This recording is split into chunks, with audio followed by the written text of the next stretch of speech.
Thank you so much for that introduction, Sarah and Daniel. As they said, my name is Cairenn Binder, and I am an IgG practitioner or investigative genetic genealogist. Here is the listing of my jobs, which are numerous right now. My day job, the job that I do most of the time and that I get that pays my bills mostly, is at Ramapo College of New Jersey, where I direct the Investigative Genetic Genealogy Certificate Program. That's an online program. We teach students from all over the world how to do investigative genetic genealogy. I'm also the founding partner, one of the 3 founding partners of my LLC, which is called Coast to Coast Genetic Genealogy Services. And I'm the director of education at DNA Project for right now. You guys are actually the first to know that I'm going to be transitioning out of that role next month because I have too many jobs. So I'll still be staying with DNA Project, but not in that role. And I'm an advisory board member of the IgG Accreditation Board, or IgG-AB. I'm not a member of the board, but I'm on their advisory board. So I help with developing curriculum, test questions, proofreading some of the things that they put out. So quite a lot going on for sure. We're reducing my work hours next month though. So just to give a little bit of information about what IgG is, this is also called forensic genetic genealogy or forensic and investigative genetic genealogy, FIG. So there are a lot of different names for this, but it's really all the same thing. Utilization of advanced DNA testing combined with public DNA databases and family tree building to develop a list of genetic matches for a subject and to reverse engineer the family tree of a person that we're looking for, which is usually either a suspect in a violent crime or a set of unidentified human remains. So John and Jane Does and suspects in rapes and murders are the people that we're trying to identify. I'm not going to spend a whole lot of time talking about what IgG is because this is Careers Day. So I'm going to be talking more about how I made this my full-time role and how I kind of got into it. But to give a little bit more information, a lot of times when we solve a case with IgG, in the comments of a news article or a social media post about it, you'll see people say, DNA testing has been around since the 90s. Why was this only solved now? Well, the type of DNA testing that we use for IgG is different than traditional DNA testing that's been used to solve crimes for a long time. So when you look at the type of DNA testing that was used in the O.J. Simpson case, or that has been solving, crimes since the 90s and 2000s, that's called STR, or short tandem repeat DNA testing. It uses tens or dozens of markers to identify a suspect or a direct relative of the suspect. So it doesn't really you can't really do genealogy with that type of DNA testing because it can only be used to identify the person that you're looking for or that person's parent or child. So it's not really, it doesn't give you the genetic matches that you get from SNP testing. So SNP testing is a newer type of DNA test. It is a type of DNA test that you use when you're taking a 23andMe or Ancestry DNA test. It uses hundreds of thousands or even millions of markers. And with those types of DNA tests, we can identify very distant relatives of a subject that we're looking for. So third, fourth, fifth cousins, and so on. The genetic match list that we get for a subject that we're trying to identify with IgG does not look dissimilar from the match list that you would have on your Ancestry DNA test. The difference is that we're limited to using only 2 databases, which are called Family Tree DNA and GEDmatch Pro, to identify subjects using IgG.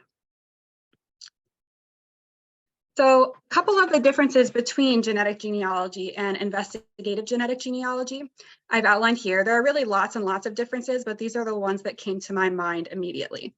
So with genetic genealogy, a person taking an Ancestry test or 23andMe or even a Family Tree DNA test, they are spitting or swabbing. They are using their fresh spit that they put in a tube, or they're swabbing their cheek to get high quality DNA. They're mailing that in immediately to the DNA testing company, and the output is a high quality DNA sample. Whereas in IgG, we are using samples that come from crime scenes or that come from unidentified human remains. So often, the DNA that we're using might come from bones that were submerged underwater for 20 years, or might come from a rape kit that was performed that contains a mixture of suspect and victim DNA. So we're using different types of DNA that are more complicated than a fresh spit, high quality sample that you would use for genetic genealogy.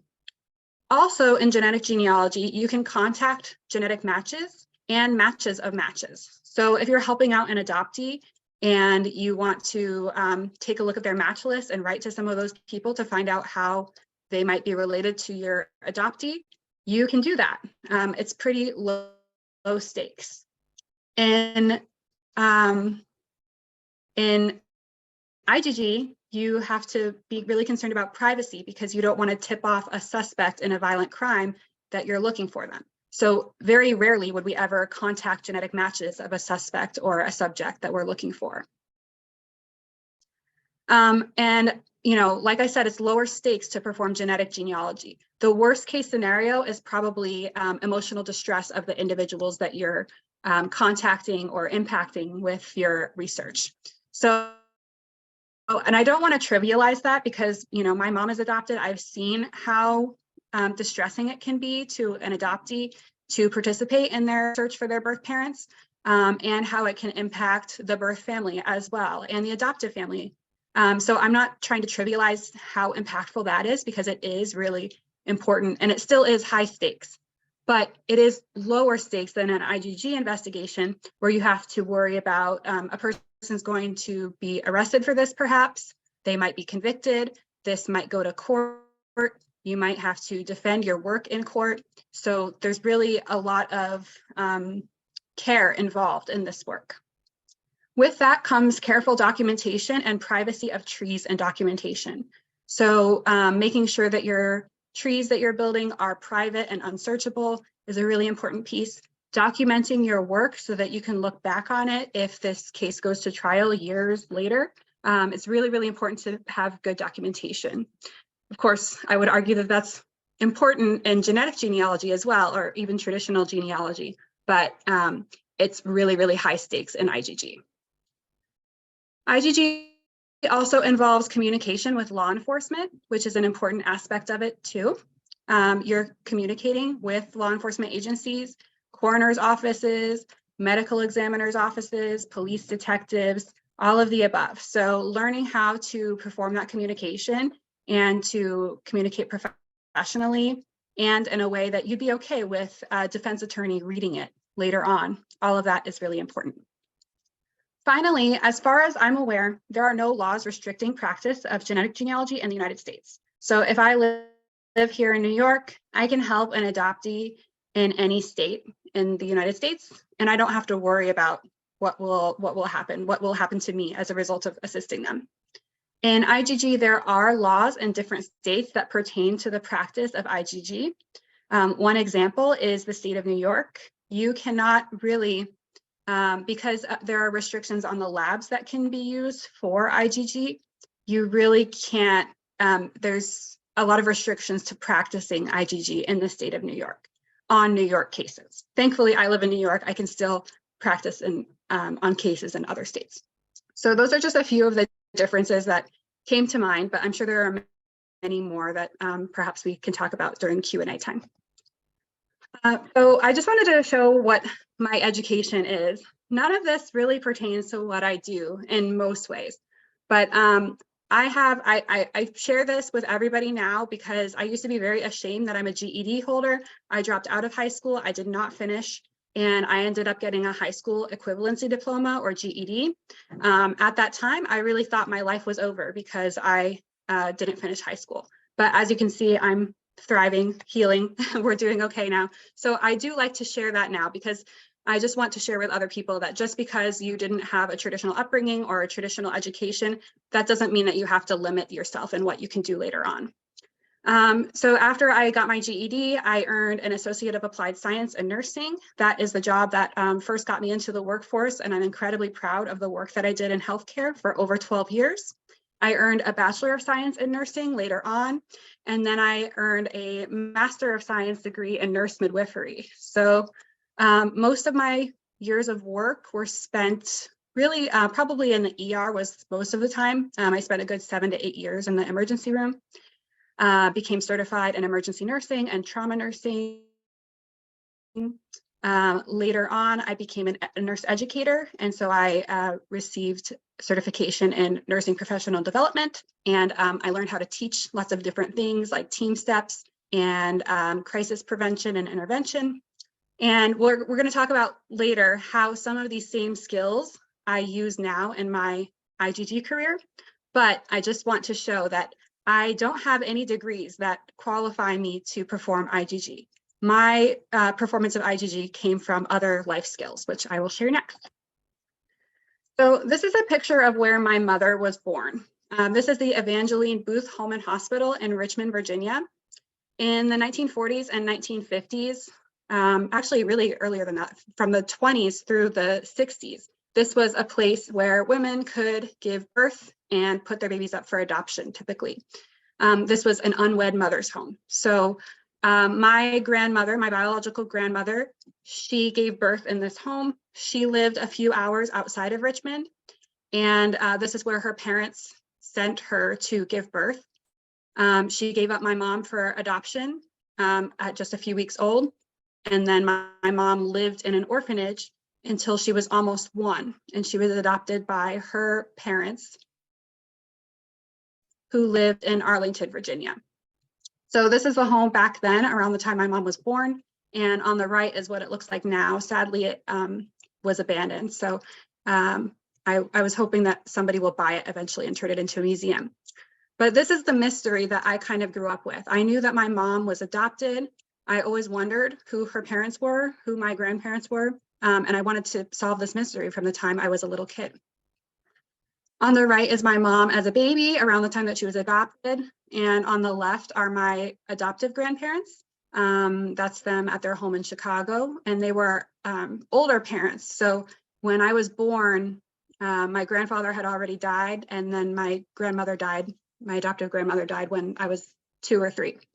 So I didn't grow up really knowing them, and I always wanted to sort of like fill in that part of the family, like who were they and who were my biological grandparents as well. So the only clue that I really had was a box of letters. My mom had briefly been in contact with the adoption agency in the 90s when I was a little kid, and her mom wrote her 2 letters. And in those 2 letters, there were a lot of clues. So you can kind of see an excerpt of it here. So she's saying that her dad died of pneumonia when he was 33, that her mother is still living. She was 88, and it said that she was born in July. She says that she's American. She didn't come from anywhere else. She says that my mom's birth father had died, which turned out to be a lie later on, spoiler alert. In this letter, which was the second letter that she wrote, she gave birth dates for her twins who were named Jack and Judy. And so that was the biggest clue for me. I knew that she had twins named Jack and Judy who were born on June 3rd, 1958. That's about 10 years after my mom was born. So that was a clue I took with me when I first started doing genealogy research. When I was really young, RootsWeb was just coming online, and you could kind of do lookups there on my dial-up internet computer in like 1997. And then as time went on, more and more online resources became available for me to look at. Eventually, Ancestry had the Social Security Death Index available online, and that's where I initially solved my mom's birth mother with traditional, I want to call it paper trail, but it was online. With the Social Security Death Index, I found a death index record for her brother who had died by suicide in the 90s. So because he named his mother and he had his own name and his birth date there, I was able to figure out who her mother was. Right. And I was really hooked after that. So when DNA testing became available, I confirmed her birth mother. I was later able to identify her birth father, and I started helping other adoptees to solve their genetic genealogy mysteries. So I really got into this work. I used GEDmatch to look at her DNA matches from other platforms that she had not tested on. And so I was already familiar with how GEDmatch works and how adoption searches for using genetic genealogy work. At the same time, I was kind of a true crime nerd. When I was really young, I used to read Crime Library, which was like the Court TV website online, and the America's Most Wanted website. I used LiveJournal to look at mysteries. For those of you young people who never used LiveJournal, it was kind of like what we use Reddit for now, kind of. I watched Unsolved Mysteries addictively growing up, even though I was probably too young to be watching that. And then I started using Reddit once that started getting to be a popular website for looking at mysteries and true crime. So when I was browsing Reddit one day in 2018, I was looking at the story of a man named Lyle Stevick.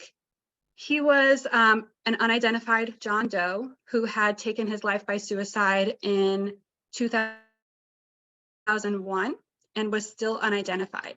And this was at the same time, DNA Doe Project had just been born and they were working on their first cases. And they made a post in the Lyle Stevick subreddit about that case. And so I'm going to transition now into some, I know that they sound like platitudes, but this is really like my career advice for any of you that are trying to break into this field. So this was the letter that I wrote into DNA Doe Project at that time. And so my first piece of advice is to shoot your shot. If you see an opportunity and you don't go for it, then you're going to regret that you didn't at least try. So shoot your shot always. You can see I just gave a little bit of information. I know how to use GEDmatch. I found my biological I meant to write grandparents, I guess, but oh, sorry, it says her grandparents. So I just wrote a little bit of information and they onboarded me in the next few days. So this was in February of 2018. And I've now been with DNA Doe Project for over 5 years, all because of seeing a Reddit post and writing to the creators of DNA Doe Project. They added me and my career has blossomed in IGG since then. So shoot your shot. That's my first piece of advice. Lyle Stevick was actually the first case that I team led for. We worked on that case, I think, from April of 2018 through probably August or so. And he was identified that year in 2018. One of my proudest cases, and I think you never forget the first one that you worked on. This was not the first one I worked on, but it was the first that I was the team leader for. This is where I met my now business partner, Harmony Volmer. So this case really, really changed my life. And just so you guys know, I can see that the chat is blowing up a little bit, but I'm going to look at it once we're all done. My next piece of advice is to repurpose your skills. So earlier in this presentation, I showed you all the different jobs that I've held over the years and my educational background. None of that seems to pertain to what I do now, but really it does. So if you look on the left, I have my job of registered nurse and midwife. In the middle, my job of nurse educator. Also in between those two, I was a registered nurse quality analyst. So I was the person that sort of like tattles on the nurses for like not doing their documentation and things like that. So on the left side, you have some skills that I use now today in IGG. All of these are skills that I use now for my IGG job, but they were skills that I developed in my other careers. So Spanish speaking, I do a lot of Latin American genealogy. I'm very pleased that I spent years speaking Spanish with patients because it helps me a lot in my IGG career. Ethical behavior. Nursing has a code of ethics that I had to follow. IGG should and will eventually have a code of ethics as well. So ethical behavior is a very important aspect of this work, and I'm glad that I learned the foundations of ethics in my nursing career. In the middle, we have some things that I use both for patients as a nurse and as a nurse educator. So mentoring and coaching, huge, huge, huge part of my job that I do now. And I also did as a nurse educator and as a person that's caring for patients and teaching them how to care for themselves and their children. Curriculum development. That came about as I transitioned to nurse educator. I had to design programs, simulations, content to share with people and break down what they were learning into easily digestible pieces. This is what I do now as probably the biggest aspect of my full-time work. Teaching, content design, all of this is stuff that I did as a nurse educator, things that I did for patients, and things that I do now. And then on the right, we have things that I did as a RN quality analyst, data analysis, budgeting, and grant writing. I was responsible for a lot of data reporting for grants when I was in this role. And that's something that I do a lot now as well. So I have to write reports, hand over data, design research studies, respond to IRBs, publish. It's really a lot. A lot of the skills that I used before have transferred very nicely into my career now. So don't think that just because you are, you cannot waste your skills. There are skills that you have in whatever you're doing now that also apply in whatever you're going to do. My next piece of advice is to follow the money. This applies in every career, really. But in genealogy, I think that there are three main ways to earn a living in genealogy. And you guys can feel free to argue with me about this. I could be completely off base, but it has worked for me. I think that the three biggest earning potentials in genealogy are education, media, and tourism. So I've made my career in education. I took my skills as an IGG practitioner. I developed educational programs so that I can teach others. And now I work at a college that has an IGG program. Media, if you think about shows like Finding Your Roots, the ones in the UK that I can't remember what they're called right now, but it's about the people searching for their adoptive or their biological families. There are a lot of TV shows that have to do with genealogy, genetic genealogy, and family history research. Tourism is another one. I haven't had the time to tap into this, but I think that there is a wealth of earning potential here. This picture that is on my screen, this man is called the Night Watchman. He is in a part of Germany that, not Bavaria, he's in a part of Lower Germany, and he runs a nightly tour where he just tells you about the history of the town. He makes a ton of money doing this. I've been on his tour. I saw how many people gave him money that night. And it's really incredible because he's technically not a genealogist, but he does tell, as you're walking by houses, he'll say who lived in this house and when they lived there and what their day-to-day life was like. So he does incorporate some genealogy and family history in his tours. And he's made his full-time living doing this awesome job every night in a very touristy town in Germany. So I think that anybody could do something like that. If you find a niche, if you live in a town that has a lot of tourism, if you have the ability to create walking tours for people that they can explore their own genealogy and their ancestors' lives, this is an untapped area that I think will be huge in genealogy going forward because a lot of people like ancestral tourism. My next piece of advice, and this is like obviously the biggest platitude of all, is to work hard. I will say, I'll be the first to say that I'm very fortunate that I met the right people and I made the right moves to do what I do now, but it was not without a ton of hard work. I was working full-time as a registered, thousands of hours in IGG for DNA project. I took every speaking opportunity that came my way. I was not always a good public speaker. I had to get better at it over time. I tried to make myself indispensable to DNA project. I started my small business, which came at a great, great personal sacrifice. I've given up a lot of hours of time. It costs money to start a business. And I've dedicated a lot of hours to extra projects and education. And that's how I was able to eventually transition to be an educator in IGG full-time. So none of this came easily. It really, I I sacrificed a lot of hours at home, hours with my family, cost to my personal life. It has not been easy, and I've sunk a lot of time in. I don't spend a lot of time like watching Netflix and things like that because I just don't have time. So I think it does take a lot of hard work to make something that is a hobby for many people your full-time job. Okay, my next piece of advice is to network. This cannot be oversold. Like, it's very, very important.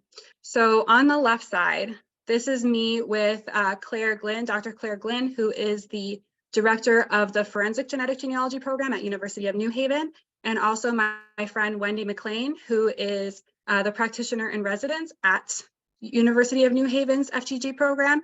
And this picture is from June of 2022, so a little less than a year ago. And I went to go visit with Claire and Wendy in New Haven. I had a great time. I was thinking about how awesome it would be to work at a college and make this my full-time gig. And at the time, I really didn't think that there was going to be an opportunity for that.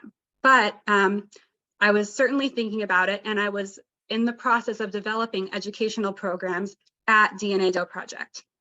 Meanwhile, my boss, Margaret Press, who is the CEO of DNA Project, introduced me to David Gurney, who is the person with me in the photo on the right. He is an associate professor at Ramapo College of New Jersey, and he teaches in the Law and Society degree program, and also taught at that time a class on IgG at Ramapo. So she asked me if I wanted to meet him and talk to him about what he's doing at Ramapo, and I said yes, of course. So literally 1 month after the photo on the left, I met David, who's in the photo on the right. And over the summer, we started talking about how the IgG programs at Ramapo could grow. And I still didn't think it was possible for me to transition to that full time. But by the fall, I was offered a full-time position as the director of the IgG certificate program there.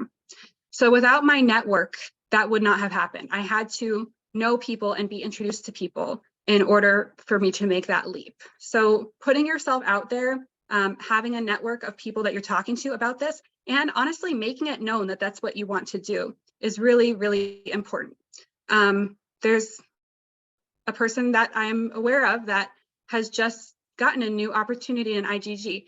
And one of the reasons why she got that opportunity is because I knew that that's something that she wants to do and introduced her to somebody else that I thought could help with that. So if she had not put herself out there and made that known, it might not have happened that way. But your network is very, very important and powerful.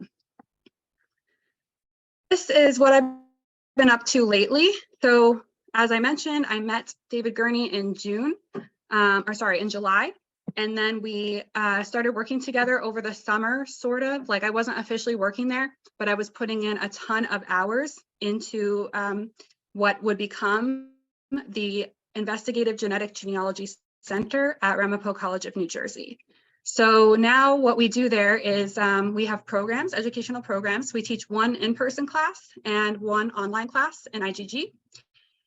We perform research. So the picture on the left is our Latin American DNA project. We're in Tucson, Arizona. This is in March of this year, distributing DNA tests to DNA testers of Latin American descent to hopefully increase the database size and identify more John and Jane Does who are Latin American.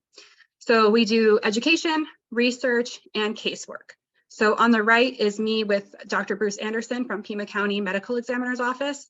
We're taking on quite a few unidentified remains cases at Ramapo College, and we're also taking suspect cases and wrongful convictions cases. So casework, education, and research to expand IgG.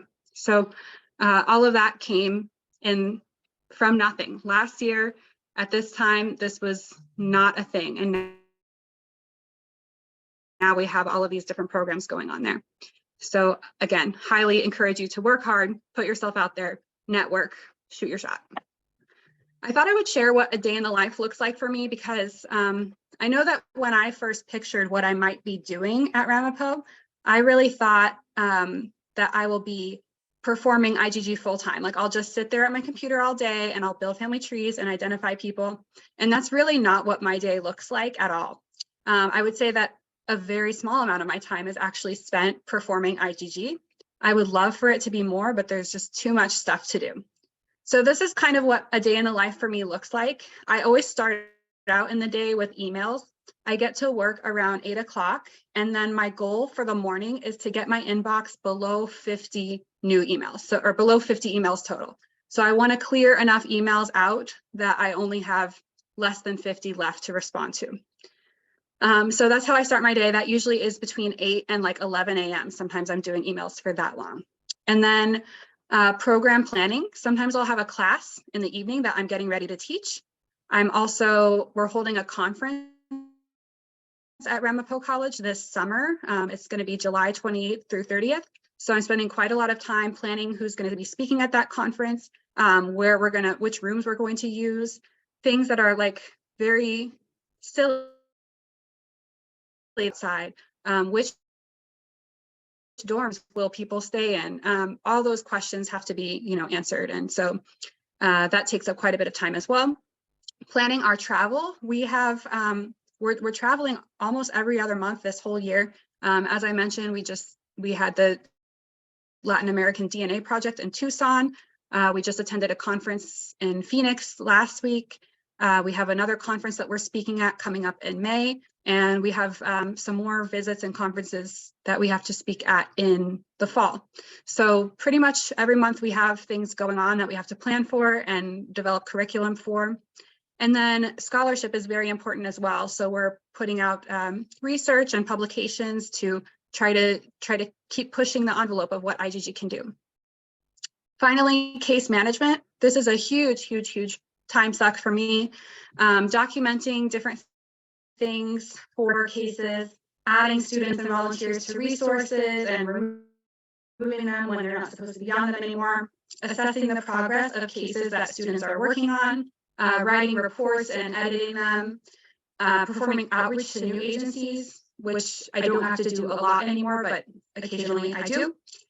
So that is a huge part of my day, and I'm hoping that we'll be able to hire somebody this fall to take some of that away from me. And then finally, education. So this is my job. I'm an educator. I'm the director of the certificate program. So this is supposed to be like the main part of my job, but there's so much to be done. But education is a big part of it. Teaching classes, managing the learning management system, and grading people's assignments. So that's a huge part of it as well. That's really it. Wanted to share we'll go to questions, but I'll catch up with the chat in just a second. But if you want to get a hold of me, this is my Twitter account, Cairenn. I think this is how Daniel and I first met, actually. I don't tweet a lot about genealogy and IGG. You're going to see like pictures of my cats and like how high the grocery store prices are. But occasionally I'll have something about IGG there, so it's worth a follow. LinkedIn, my name is Cairenn Binder. Feel free to add me on there. My inboxes are always open. So these are my 3 email addresses. Even though I'm leaving my education role at DNA Project, I'll still retain that email address because I'm still working with DNA Project, just in a different capacity. So all of these emails will stay the same forever. And now I'll catch up in the chat and go to questions. Or Daniel and Sarah, I don't know if you want to like prioritize which things I should answer.